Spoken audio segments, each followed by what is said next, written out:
Hey guys, it's Eric here at Farpoint Restorations and Repairs. I got a tool to review today. I have been looking for one of these forever. Finally broke down and bought one.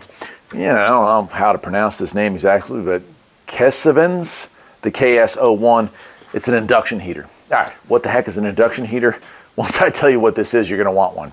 If you live in the Rust Belt, and I live in the Rust Belt, every nut and bolt is a 1/2 a turn, 1/4 of a turn away from disaster. Yeah, oftentimes have to use an acetylene torch to make stuff stupid hot, like cherry hot, to try to break that loose so you can do something as simple as an alignment. And it's incredible additional time you have to waste in there. Plus you have to drag out an acetylene torch, which is expensive to refill and all the rest. Well, my buddy got one of these things, and ever since I played with his, this is all I can think about. This thing plugs into the wall and it uses inductive heating. So you don't actually touch the nut or bolt you're trying to get loose. You just drop this little end piece, which is like a cloth covered piece of metal, around it. And using science, it turns that thing cherry hot. It is so cool. We're definitely going to play with this thing today. So let me take it out of the box here. We'll take a look at it. Let me see before I put that down if there's anything else you need to know about it. It's the flagship product, it says. 110 volts, 6.5 amps, so not even a ton of amperage needed. 1300 watts power.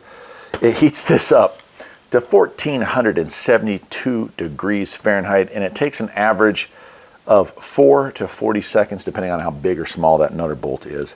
I cannot stress to you how important it is to use heat if something is rusty, because if you try to turn that thing and you just think excessive force is going to get the job done, you are going to break it. Let me pop this thing over. I'll show you. It's not even all that complicated looking doodad. Yeah, here we go. So we have some fittings here. I'll set this off to the side. But this is the unit, the main unit here, right? Just a simple push button to start it. You've got these two screws here that go in on the sides. I'll show you what I mean here. Like once this thing's set up the first time, you really never have to do this again. All right, so each side here has a little screw hole. Put those in there. And what this is going to do is it's going to tighten down on whatever we pick. So we're going to take, it's nice they included 2 of every size. So here's an example, right? I'm going to lay that around something, and inside of there is going to get extremely hot. Now the unit itself isn't, and this isn't, but whatever's in the zone here is definitely going to get hot. Yeah, we'll go with this size here. So you slide that down in. Oops. All right, and then once it's in there, you tighten it down.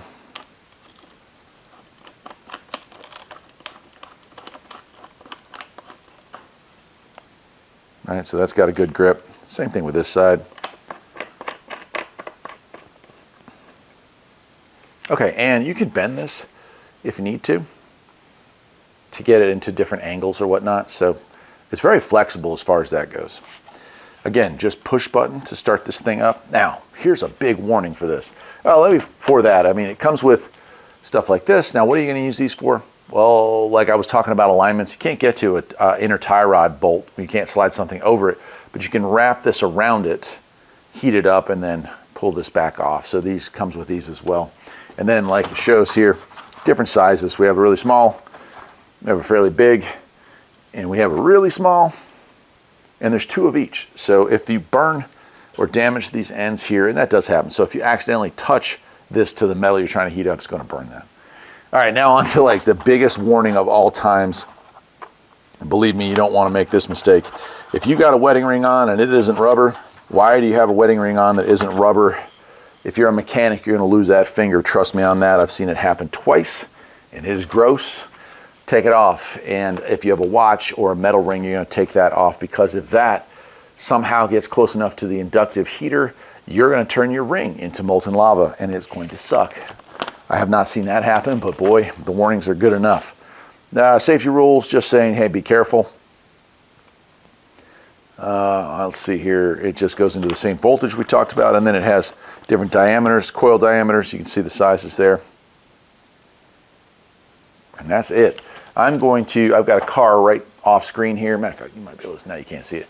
I have a car right here While I'm not doing any work on it today, I just want to show you just how easy it is to turn something cherry hot with this. So I'm going to get this car up in the air, we'll get the camera facing it, and I'll show you. And I'm telling you, if you're a mechanic, I don't care if it is an oil change guy, middle of the road doing alternators and starters and brakes and suspension, or if you're a full-fledged super tech like myself here that does engines, transmissions, and everything in between, what a great tool to have. I'm telling you, I don't really ever promote something that's like, oh wow, it's okay, but I'm telling you, after using my friends a few times, I am hooked. I am hooked. So let's get this thing up in the air and let's show you what it can do.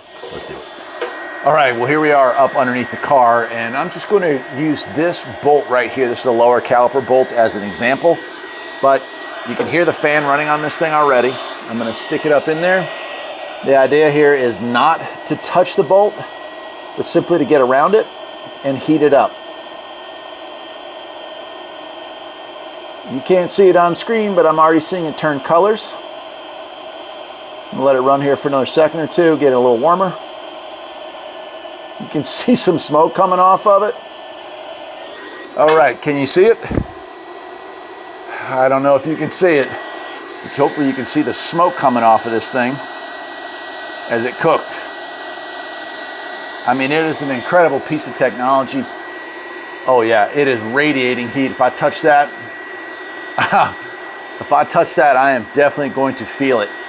So that's as simple as this thing is. Let me unplug this. I'll let it cool down for a second, but let me unplug it here, and I'm going to back the camera out a little bit here if I can. There we go. So look, you know, it's like, as far as demonstrations goes, this probably isn't the best demonstration you're ever going to see of a tool, but it's kind of an invisible working agent. That is as simple as it is. You apply that inductive force around the nut or bolt or stud that you need to get loose, and by heating that up, what are we doing?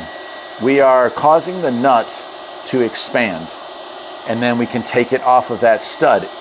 And same thing with a bolt, right? We can heat the area around a bolt to cause it to expand to get a bolt to come out. That's how the system works. That's how heating a bolt or nut works to get it loose. This being a whole lot safer, a whole lot quicker, and a whole lot less expensive than buying a conventional acetylene torch setup. So I am really super happy to have this thing, and I will leave a link. Again, if you're a tech and you are in the Rust Belt, this is probably something you need to have, right? Till next time, my friends, take care.